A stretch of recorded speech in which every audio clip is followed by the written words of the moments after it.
भगवान शिव की कथा ये संपूर्ण मानव प्रजाति का कल्याण करते हैं। हाँ, बहुत ध्यान दीजिए। संसार में आपको हर वस्तु बड़ी सहजता से बहुत आसानी से प्राप्त हो सकता है, लेकिन भगवान की कथा महाराज भगवान की कृपा से ही प्राप्त होता है।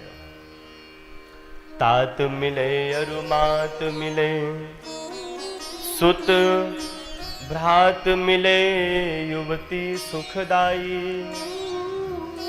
सुंदर साज सबे मिली हैं पर, दुर्लभ संत समागम भाई।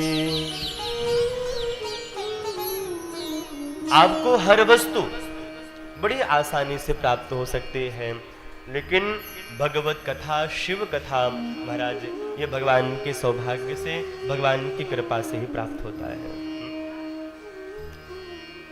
एक बार कहिए हर हर महादेव, और जोर से कहिए।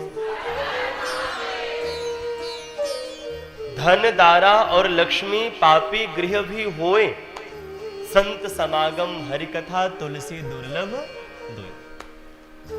धन दारा और लक्ष्मी महाराज एक पापी के घर में भी पाए जाते हैं, आप जहां चाहोगे वहीं मिल जाएगा, लेकिन शिव की कथा, भगवान की कथा ये भगवान की कृपा से ही प्राप्त होता है।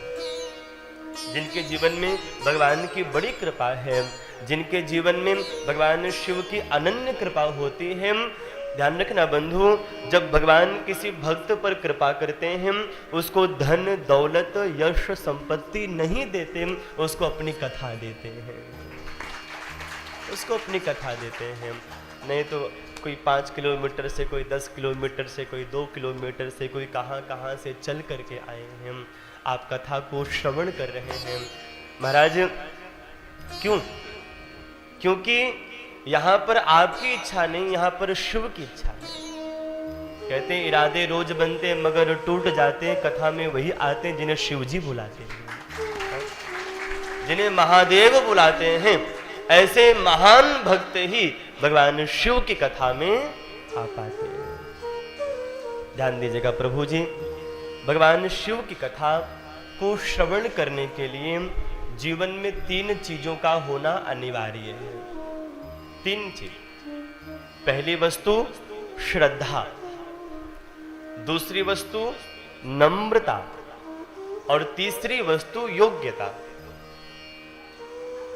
जीवन में भगवान शिव की कथा में जब भी कथा को श्रवण करूं तो जीवन में शिव के प्रति आपके हृदय में श्रद्धा का होना अनिवार्य है। जब जीवन में भगवान के प्रति, नाथ के प्रति, शिव के प्रति जब श्रद्धा प्रकट हो जावे तो भगवान शिव का भजन करो, और इतना भजन करो कि आपके जीवन में धीरे धीरे नम्रता प्रकट होने लगे। हाँ?